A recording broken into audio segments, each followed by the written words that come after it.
Na semana passada, queridos, nós meditamos na carta aos Gálatas, no capítulo 6, dos versículos 1 ao 5, falando sobre a importância da vida da igreja. E uma vez, queridos, que nós estamos no mês do aniversário da igreja, eu gostaria de continuar meditando a respeito desse tema. E é por isso que eu queria te convidar, se você puder abrir a sua Bíblia no livro dos Atos dos Apóstolos, capítulo 4. Eu quero ler com os irmãos do versículo 32 a 35. Livro dos Atos dos Apóstolos, capítulo 4. Nós vamos ler, queridos, do versículo 32 ao versículo de número 35, Atos 4, de 32, do versículo 32 ao versículo 35.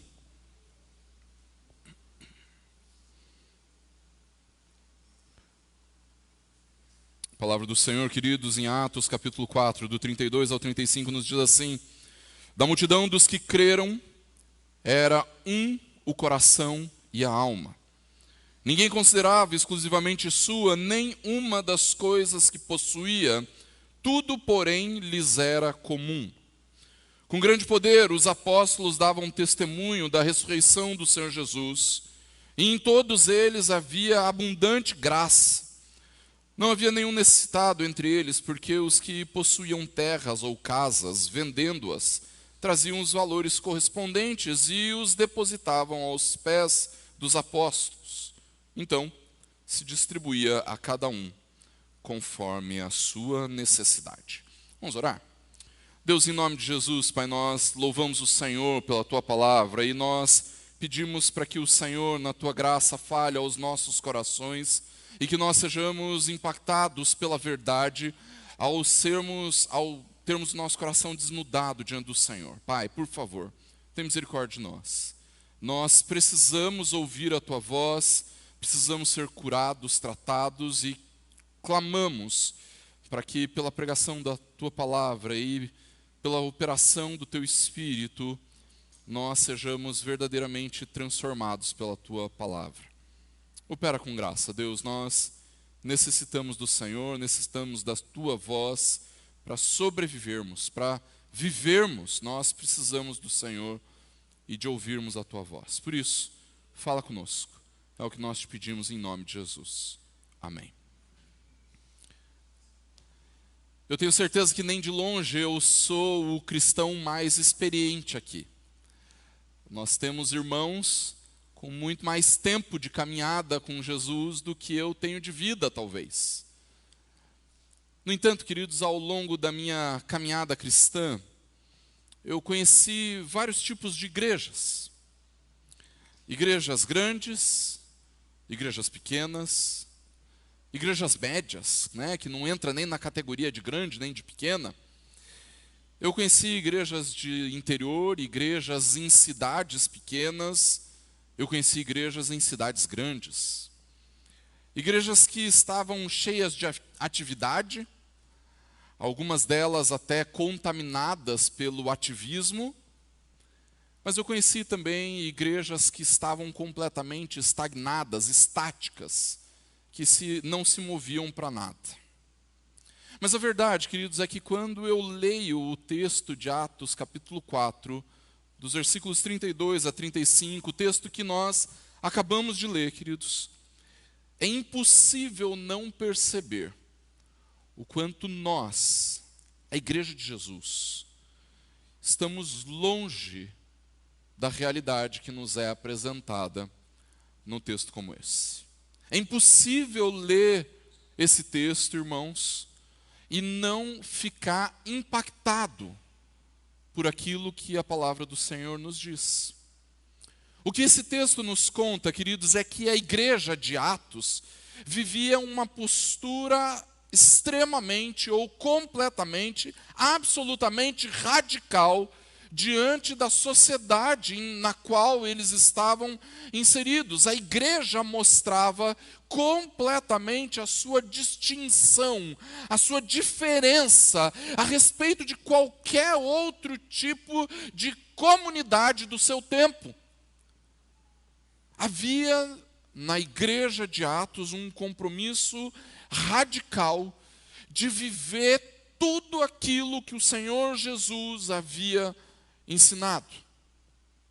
E preste bem atenção, não era um compromisso radical com um ideal político, ou com uma filosofia de governo, ou com um estilo de vida ético.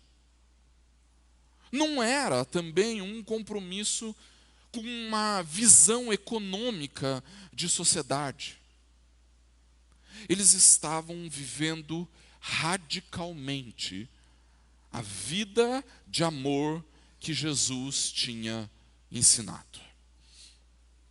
E esse amor trazia para aquela igreja uma distinção completa diante da comunidade, da sociedade em que eles viviam. A igreja se mostrava completamente diferente da sociedade na qual ela estava inserida. Mas quando nós olhamos para a igreja do século 21, queridos, será que nós podemos dizer o mesmo? Será que a igreja é realmente, nos nossos dias, uma comunidade distinta, diferente da sociedade em que nós vivemos? Infelizmente, queridos, nós temos encontrado na vida das igrejas tanto ódio quanto nós encontramos no mundo. Nós encontramos na igreja tanto egoísmo quanto nós vemos na sociedade que nos cerca. Nós encontramos tanta desunião quanto existe no mundo.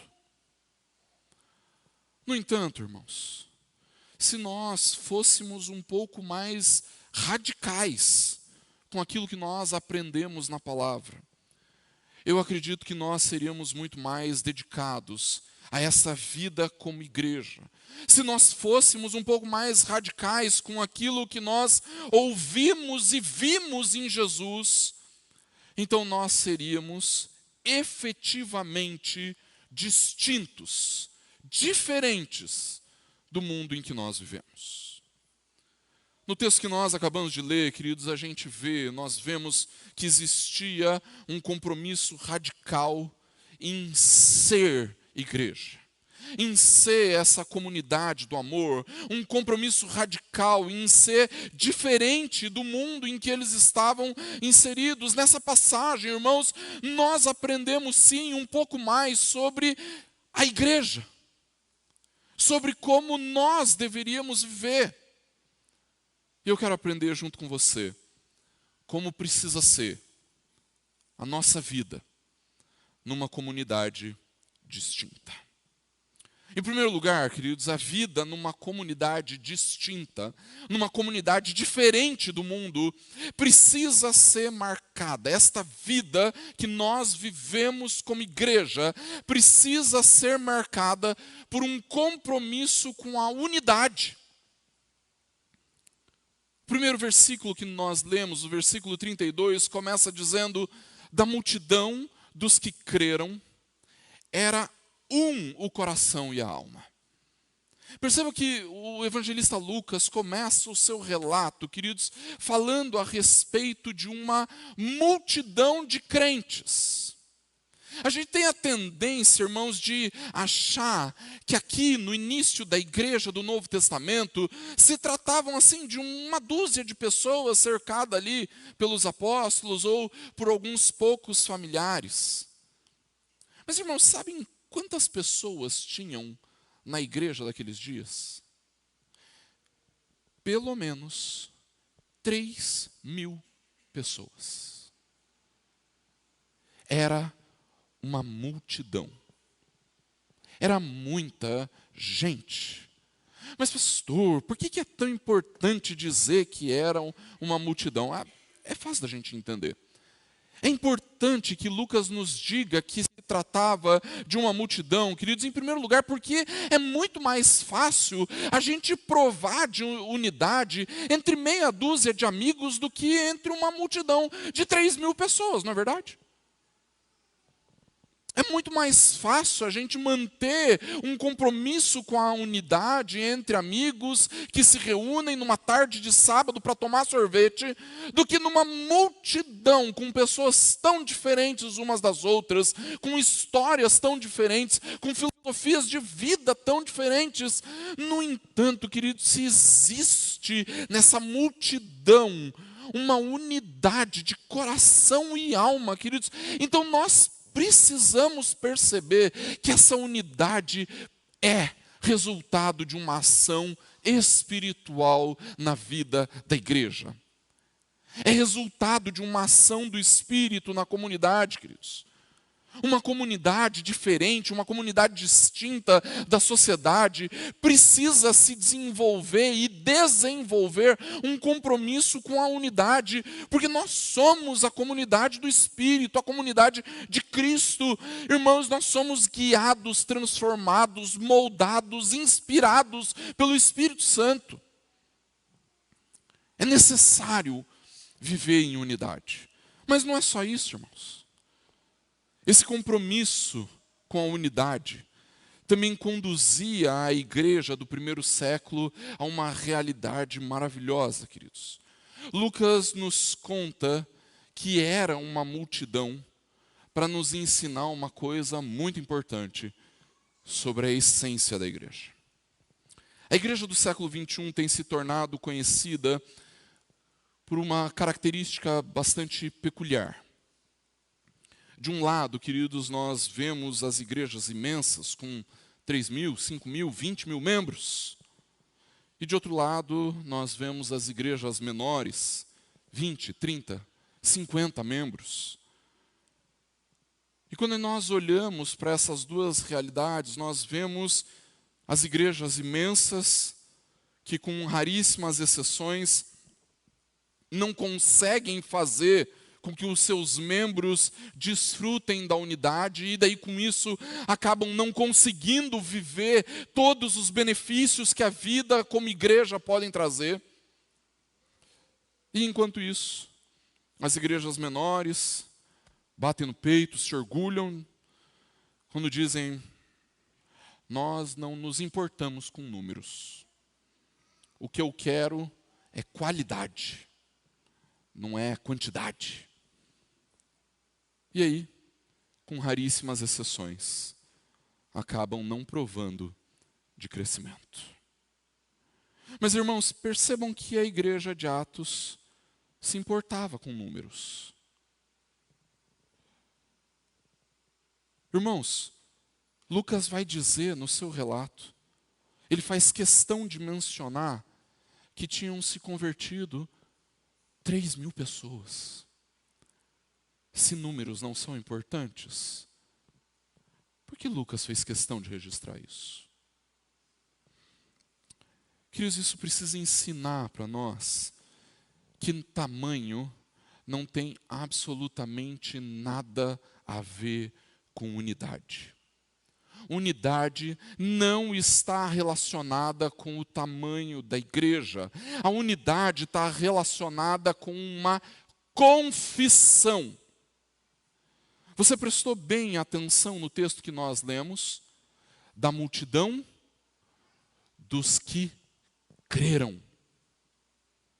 Da multidão dos que creram. Ou seja, eles sabiam muito bem naquilo em que eles criam, eles sabiam muito bem em quem eles criam. A sua fé era o elemento da unidade daquela multidão. E isso acontece, queridos, porque a fé molda o nosso coração e a alma, irmãos. A unidade que desfrutava essa multidão era resultado do fato de que eles criam em comum. O compromisso com a unidade surge no coração e na alma quando nós cremos em comum. Quando nós cremos que Jesus é o Senhor da igreja. Quando nós cremos que a salvação é pela graça mediante a fé. Quando nós cremos que Deus Pai é todo-poderoso, criador e governador soberano de tudo que existe. Quando nós cremos que o Espírito é o consolador que nos capacita para o serviço. A fé em comum, crermos na mesma coisa, molda o coração e a alma, irmãos, para uma disposição em comum. Queridos, se nós verdadeiramente cremos que Jesus é o Senhor da igreja, se nós verdadeiramente cremos que não há salvação fora de Cristo, que nós precisamos viver em obediência a Ele, se nós verdadeiramente cremos que somos pecadores e que vivemos em constante arrependimento, então, queridos, nós viveremos um compromisso com a unidade. E se a igreja está unida em sonhar com uma igreja que cresce, irmãos, então a igreja vai crescer. Se nós estamos unidos na mesma disposição de servir, então a igreja vai servir. Se nós estamos unidos na disposição de abrir mão do nosso conforto, do nosso tempo, para vivermos em comunidade, então a igreja de fato vai provar de comunhão. Se a igreja está disposta a ser essa comunidade distinta, diferente do mundo, diferente da sociedade em que nós vivemos, queridos, então ela vai ser essa comunidade distinta.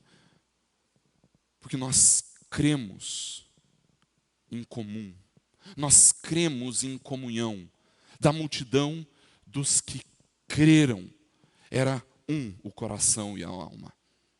No entanto, irmãos, se não existe unidade de pensamento, se não existe unidade de coração, de alma, de mente, de disposição, então, irmãos, a igreja nunca vai crescer, a igreja nunca vai servir uns aos outros, a igreja nunca vai provar de verdadeira comunhão. A igreja precisa, a vida como igreja precisa ser marcada por um compromisso radical com a unidade. Mas não somente isso, irmãos. Porque, em segundo lugar, o texto nos mostra que a vida numa comunidade distinta, numa comunidade diferente do mundo, precisa ser marcada pelo compromisso mútuo. Um compromisso mútuo. Na continuação do versículo 32, queridos, o evangelista Lucas nos diz assim: ninguém considerava exclusivamente sua nenhuma das coisas que possuía, porque tudo lhes era comum. Além desse compromisso radical com a unidade, queridos, a igreja de Atos também vivia um compromisso mútuo radical. Normalmente, queridos, nós, ao estudarmos a eclesiologia do século 21, normalmente nós fazemos uma pirâmide para traçar o comprometimento dos membros da igreja com a vida em comunidade. E normalmente você vai estudar isso nas pesquisas a respeito de igreja, né? As pesquisas teológicas a respeito de revitalização e plantação de igrejas. E essas pesquisas apontam que, normalmente, 30% da igreja sustentam os outros 70% da igreja. E quando eu digo sustentam, eu não estou falando apenas da questão dizimal, a respeito de ofertas financeiras. Estou falando normalmente, principalmente, do serviço na comunidade, de abençoar uns aos outros, de usar dons e talentos para servirmos uns aos outros. 30% normalmente sustentam os outros 70% da igreja. A minha pergunta é, onde é que está o compromisso mútuo? Quando uma minoria trabalha para servir a maioria. Esse compromisso mútuo, queridos, fazia com que a igreja de Atos considerasse que aquilo que eles possuíam deveria estar à disposição daqueles que mais precisavam. É evidente, queridos, que esse texto não está dizendo para nós que nós temos que vender tudo o que nós temos e então chegarmos aqui e repartir isso da melhor forma possível. Não. As pessoas continuavam possuindo as suas casas, os seus terrenos, mas eles entendiam que tudo aquilo que nós, como cristãos, temos e tudo aquilo que nós somos, é Deus quem nos dá. E se é Deus quem nos dá, irmãos, então nós precisamos usar tudo aquilo que temos e tudo aquilo que somos para abençoar outras pessoas. Essa é uma postura radical, irmãos. Porque a nossa sociedade, enquanto a sociedade em que nós vivemos é extremamente egoísta, é extremamente egocêntrica, nós que pertencemos a uma comunidade distinta, nós usamos tudo o que temos e somos para abençoar, em favor dos outros. Essa atitude radical desse compromisso mútuo levou aqueles homens e mulheres a uma ação sacrificial, onde eles inclusive abriam mão das suas coisas pessoais para abençoar os necessitados, aqueles que precisavam. E é quase inacreditável, irmãos, que enquanto os cristãos daquele tempo davam e se doavam integralmente uns pelos outros, hoje o que nós mais vemos é um egoísmo tremendo, mesmo entre aqueles que se dizem irmãos. O reformador João Calvino, comentando esse texto, ele diz: naqueles dias, lembre-se quando João Calvino escreveu isso, no século XVI. Naqueles dias, os crentes davam abundantemente daquilo que era deles. Hoje, no século XVI, não nos contentamos em guardar egoisticamente aquilo que é nosso, mas insensíveis, ainda queremos roubar os outros. Eles vendiam os seus próprios bens naqueles dias. Hoje é o desejo de possuir que reina supremo. Coitado de João Calvino, se ele soubesse como é o século XXI. Queridos, hoje, alguns não abrem mão nem do próprio conforto, nem do próprio tempo para abençoar alguém. Que dirá dos bens?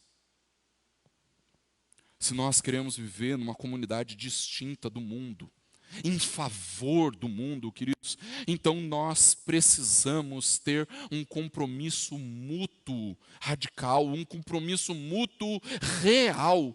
Uma igreja que vive em compromisso mútuo, queridos, torna-se um luzeiro neste mundo de trevas em que nós vivemos, irmãos. Queridos, o Evangelho é uma realidade espiritual, mas nós não devemos entender que esse Evangelho de realidade espiritual é uma realidade fantasmagórica. Irmãos, nós só temos condições de viver o Evangelho se for de maneira plena, de maneira completa, porque nós não somos fantasmas. Nós somos seres humanos, e como seres humanos nós temos necessidades espirituais, nós temos necessidades materiais, nós temos necessidades emocionais e necessidades até sobrenaturais. Nós não somos departamentalizados, irmãos. Quando a vida espiritual está uma bagunça, a vida emocional fica completamente instável também. Quando alguém passa fome, é inevitável que a sua vida emocional se fique desequilibrada também. Se você passa por necessidades emocionais, a sua vida espiritual também vai ficar abalada. Irmãos, quando nós entramos por aquela porta, nós entramos como somos. entramos como estamos. Ninguém deixa a vida material pendurada num cabide do lado de fora da igreja. Ninguém deixa os seus relacionamentos arrebentados lá no portão. Nós estamos aqui do jeito como somos. Espirituais, materiais, emocionais. E o Evangelho vem para transformar todas essas coisas em nós, porque diante de Deus essas divisões, esses departamentos não existem. Nós somos um todo e na nossa vida como igreja não deveria existir tais divisões também, irmãos.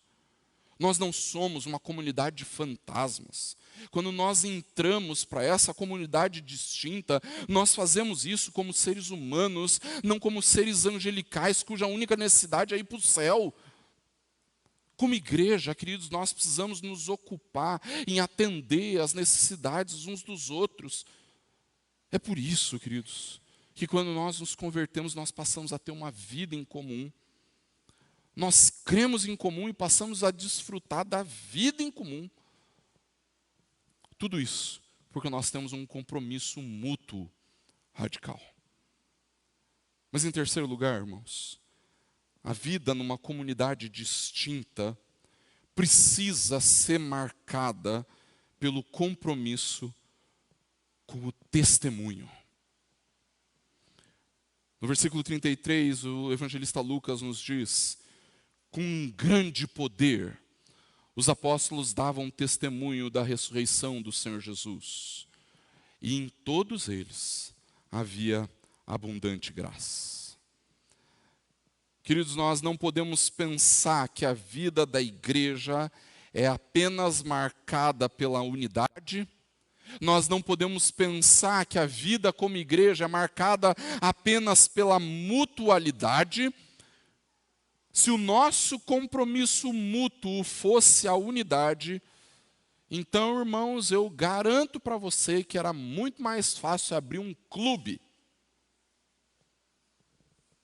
Um lugar onde todos fiquem satisfeitos de apenas se conhecer, se encontrar quando está sol, desfrutar de uma amizadezinha aqui e outra ali, de vez em quando a gente come junto, de vez em quando a gente faz alguma ou outra atividade junto, mas isso não é igreja. Isso é um clube. Acontece, queridos, que Deus não nos chamou para sermos um clube.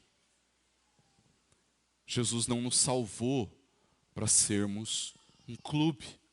Nós somos chamados por Deus, queridos, nós somos salvos em Jesus para vivermos um compromisso mútuo de unidade como igreja, não como um clube. Deus nos chama para vivermos numa comunidade distinta e não para vivermos como amigos que se reúnem ocasionalmente. É por isso que a igreja também é chamada para testemunhar. A unidade sem testemunho, queridos, nos transforma num clube. Mas perceba que esse testemunho não é um testemunho qualquer, não é um testemunho a respeito daquilo que nós temos na igreja. O nosso testemunho não é, como é legal sermos igreja. Alguém que pertence a algum clube poderia falar a mesma coisa, como é bom participar deste clube. Tem um toboágua na piscina que é sensacional. Lá na minha igreja tem um conjunto que é muito bom, você precisa ouvir. Lá na nossa igreja tem uns 3 pastor feio, mas que você vai lá e você vai ficar feliz de ouvir eles, porque eles falam muito bem. Na minha igreja tudo é feito com muita decência, muita ordem. As pessoas nem levantam a mão direito no louvor, é tudo muito certinho.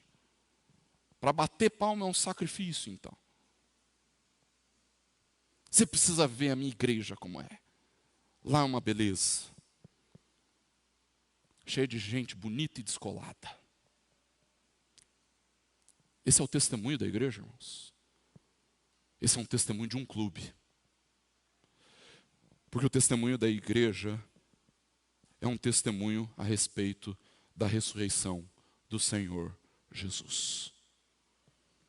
O testemunho da ressurreição de Jesus, queridos, é o centro do Evangelho. Não existe Evangelho, não existe testemunho se não é pela ressurreição. Não existe igreja sem o Evangelho. Não existe distinção se não for o Evangelho. A realidade de que Jesus venceu a morte. A morte não pôde detê-lo, ele venceu a morte e ressuscitou.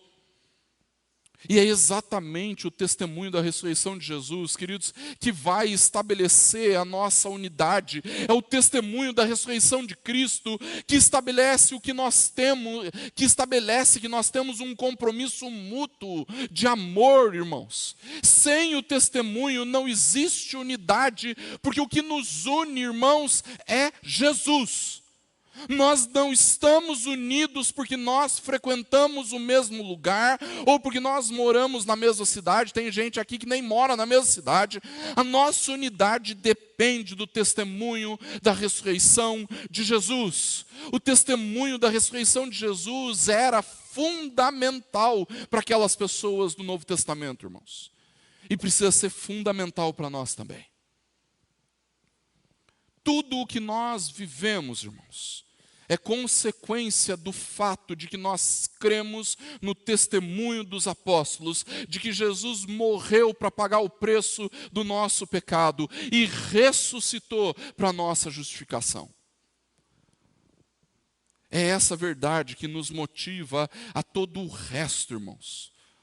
Afinal, o apóstolo Paulo diz claramente: se Cristo não ressuscitou, é vã a fé que vocês têm, e vocês ainda permanecem nos seus pecados. O nosso compromisso, queridos, é fundamentado pelo testemunho de que Jesus ressuscitou dentre os mortos e que todos nós obtivemos vida pela ressurreição de Jesus. Percebe? Toda a vida que nós temos em quem Jesus é e naquilo que Ele fez. E nós desfrutamos dessa vida comum, porque todos nós possuímos a mesma fonte de vida, que é o Senhor Jesus. Se nós abrimos mão do compromisso radical com o testemunho de que Jesus ressuscitou dentre os mortos, queridos, então nós abrimos mão de toda a comunidade.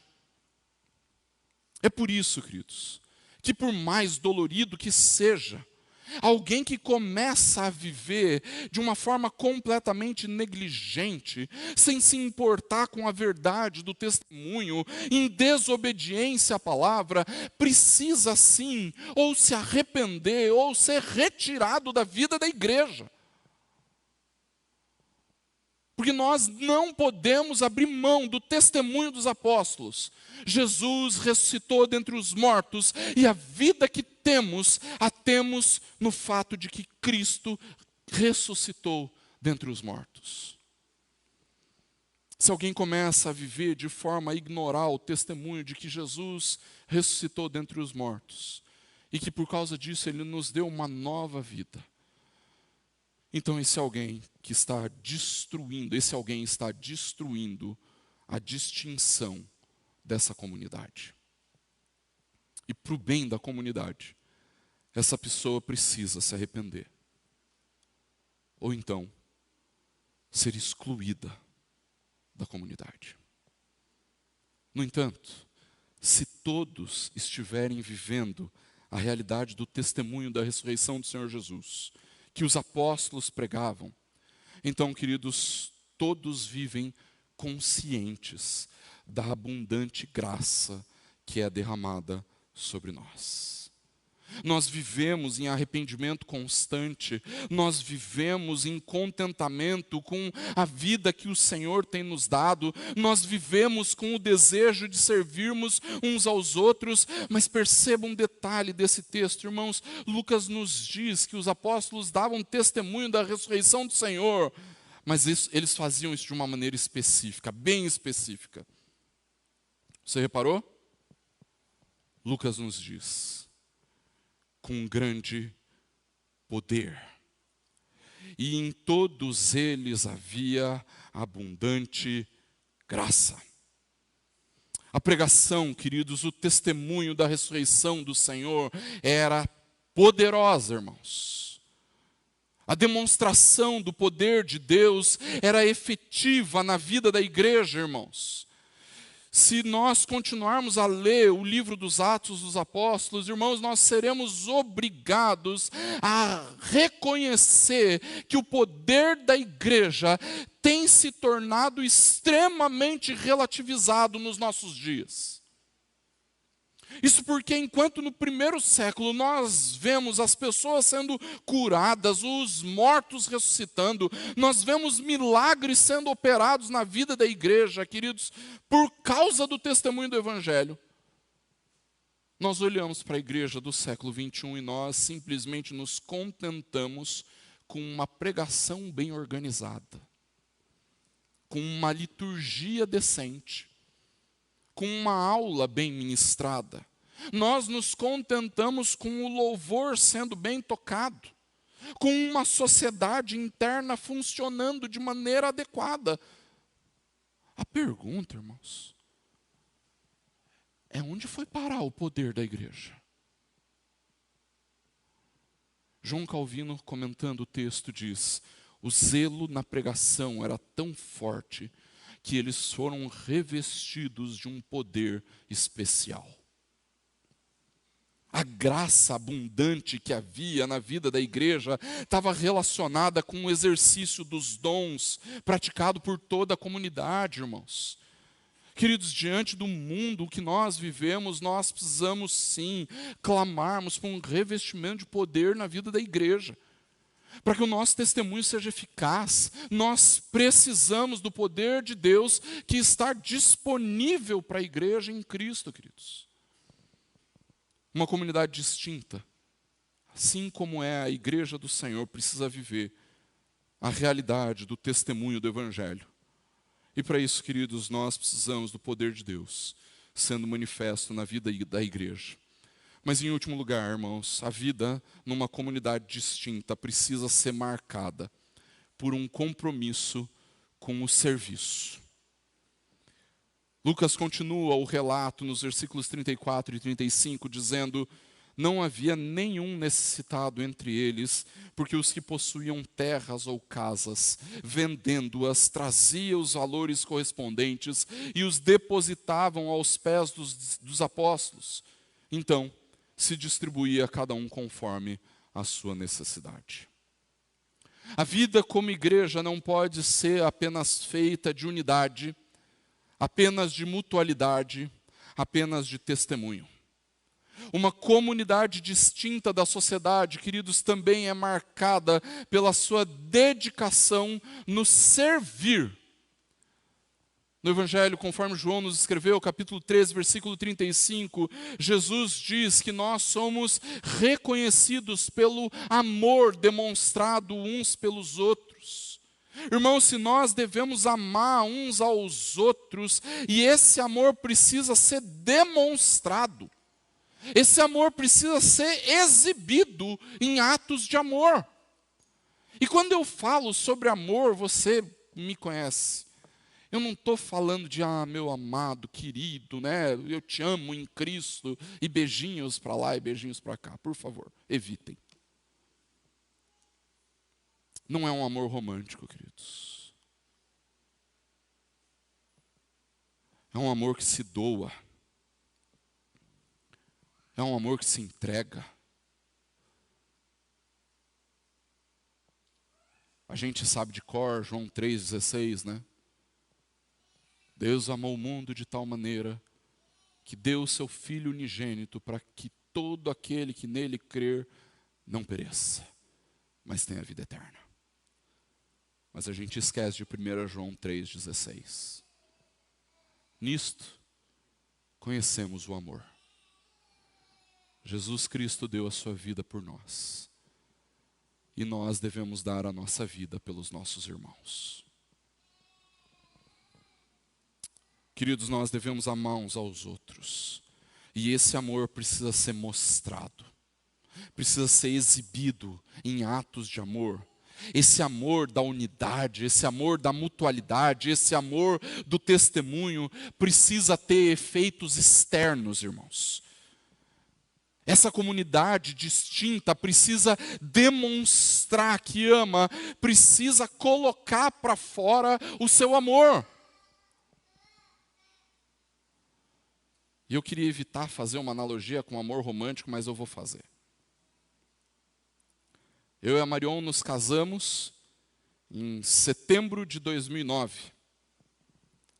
E lá eu pronunciei os meus votos, dizendo que eu a amava.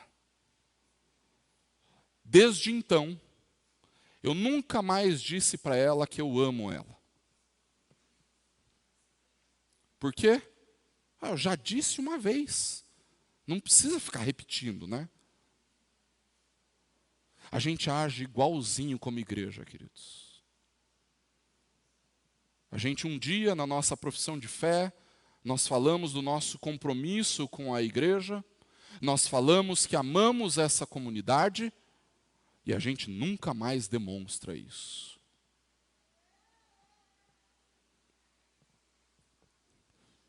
Queridos, Lucas está extremamente preocupado em mostrar que a plenitude... É brincadeira, tá, gente? Eu sempre digo para minha esposa que eu amo, tá? Que eu amo, né? Eu sempre esqueço de contar o final da história, né? Às vezes dá problema isso depois. Lucas está extremamente preocupado, queridos, em mostrar que a plenitude do Espírito na vida da igreja também se manifesta em atos, não apenas em palavras. O poder do Espírito se manifesta no serviço e no testemunho. O poder e a manifestação do Espírito se manifesta tanto no amor pela família da fé, como na proclamação ao mundo, queridos. É por isso que precisa existir compromisso no serviço de uns para com os outros. O nosso testemunho sem o serviço, queridos, é demagogia. O nosso testemunho será efetivamente confirmado através do nosso serviço. Mas preste atenção, o serviço só faz sentido por causa do testemunho. O compromisso com o serviço surge de um compromisso com o testemunho da ressurreição de Cristo.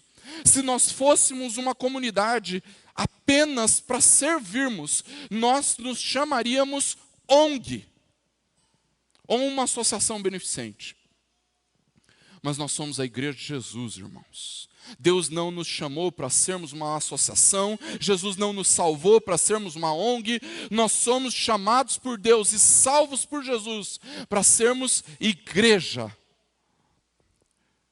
E é por isso que um compromisso radical com o testemunho da ressurreição do Senhor vai nos levar a um compromisso radical com o serviço. Ao nos dedicarmos para suprir as necessidades dos nossos irmãos. Quando nós distribuímos daquilo que temos, seja do nosso tempo, seja abrindo mão do nosso conforto, seja colocando a mão no bolso, seja através dos nossos dons e habilidades, seja através do conhecimento que Deus tem nos dado, irmãos, então nós estamos dizendo ao mundo que Jesus é a nossa única fonte de satisfação e contentamento, que nós nos contentamos nele e que todo o nosso desejo está nele. Nós mostramos que somos verdadeiramente desapegados e que o valor que nós damos para aquilo que nos pertence é extremamente limitado. São bênçãos de Deus para nós, então que sejam bênçãos de Deus para os outros também.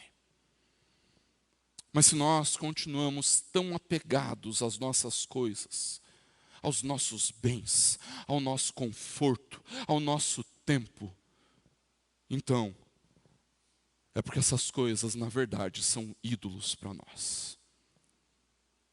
Por isso, se nós queremos ser essa comunidade distinta, diferente do mundo em que nós vivemos, então nós procuramos sim servir uns aos outros com aquilo que Deus tem nos dado.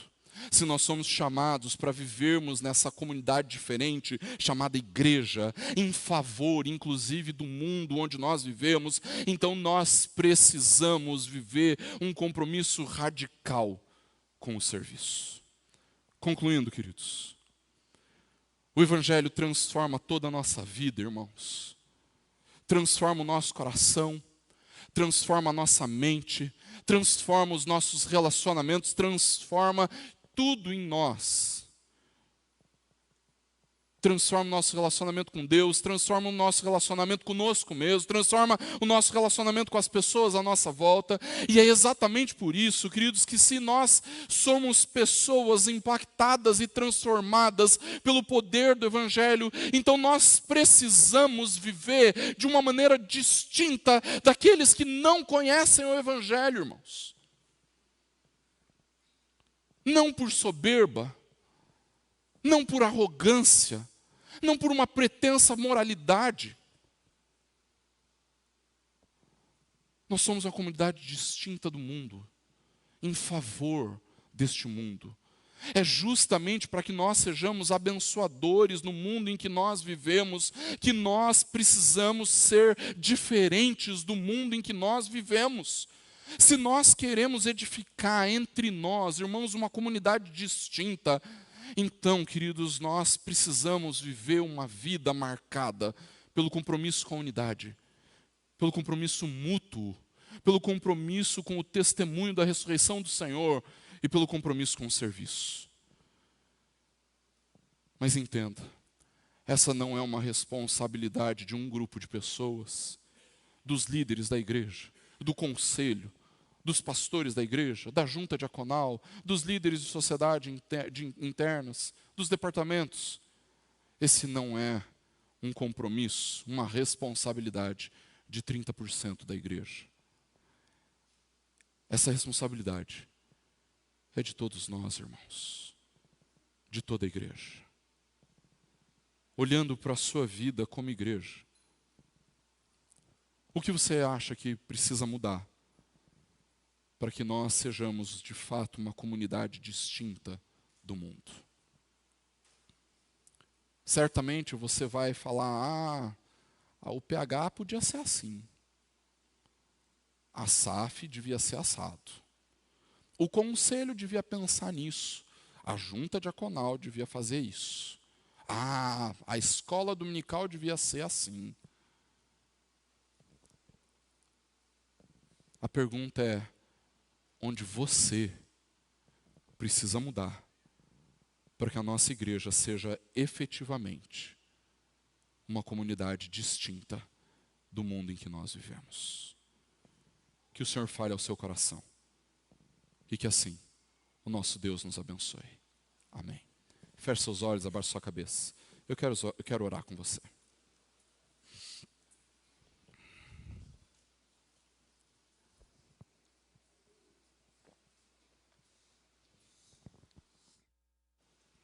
Senhor Deus, nós te louvamos pela tua palavra, porque ela nos constrange à verdade. Nós somos confrontados com o nosso engano, nós somos confrontados com mentiras em que nós nos deixamos acreditar, nós somos confrontados com a pecaminosidade que acolhemos no nosso coração, com os ídolos, falsos deuses que nós levantamos para nós. E quando o Senhor fala conosco, Deus, nós reconhecemos as nossas limitações e pecados. E é exatamente por isso, Deus, que nós nos humilhamos, clamando a tua graça, o teu perdão. Mas nós também pedimos, Deus, para que pela ação do teu Espírito em nós, o Senhor nos transforme de fato. Para que a nossa igreja seja um lugar diferente. Uma cidade de refúgio, a comunidade do amor, a comunidade da graça, a comunidade da doação de uns para com os outros, do serviço. Opera, ó Deus, com graça nas nossas vidas, nos capacita para servirmos uns aos outros, trata o nosso coração para deixarmos de lado os nossos interesses pessoais e assim, ó Deus, servirmos uns aos outros e nos dedicarmos verdadeiramente uns aos outros. Opera, Deus, com graça. Fala conosco. Não deixa com que ninguém saia daqui, nem o menor dos meus irmãos, nem o mais experiente deles, saia daqui achando que não tem nada para fazer. Deus, que o Senhor os capacite, para que nós possamos servir o Senhor com alegria e dedicação. Opera em nós, Deus, para que aquilo que nós confessamos seja de acordo com a Tua palavra. E que a nossa unidade não esteja marcada pelo fato de que nós simplesmente gostamos uns dos outros, mas que a nossa unidade esteja baseada naquilo que nós cremos em comum. Deus, que o compromisso mútuo de amor de uns para com os outros não esteja vinculado tão somente ao fato de que esse lugar é um lugar agradável e que nós gostamos de estar, mas que esse compromisso mútuo seja movido pelo amor de Cristo demonstrado na cruz do Calvário. Senhor, que o nosso compromisso com o testemunho da ressurreição seja real e radical, e que em nenhum momento a verdade do Evangelho fuja da nossa mente ou dos nossos lábios, mas que o tempo todo a nossa igreja seja uma igreja que guarda esse testemunho e proclama esse testemunho. Opera com graça, Deus, para que o tempo todo nós tenhamos um real compromisso de servirmos uns aos outros. Fala ao nosso coração. Transforma as nossas vidas. Continua a transformar a nossa igreja, para que assim, de fato, nós sejamos uma comunidade distinta do mundo em que nós vivemos. Opera com graça em nós, nas nossas vidas, na nossa casa, na nossa igreja. É o que nós te pedimos. Em nome e para a glória do Senhor Jesus. Amém. Se você puder, eu quero te pedir a ficar de pé. Eu quero impetrar a bênção. Depois nós cantaremos o amém. E então nos despediremos na paz do Senhor. Recebam a bênção do Senhor. O Senhor os abençoe e os guarde. Que o Senhor faça resplandecer o seu rosto sobre vocês e tenha misericórdia de vocês. Que o Senhor sobre vocês levante o seu rosto e lhes dê a paz. A bênção de Deus Pai Criador, Filho Redentor e Espírito Santo, nosso Consolador, seja com você, com a sua casa e com todo o povo de Deus hoje e para todos sempre. Amém.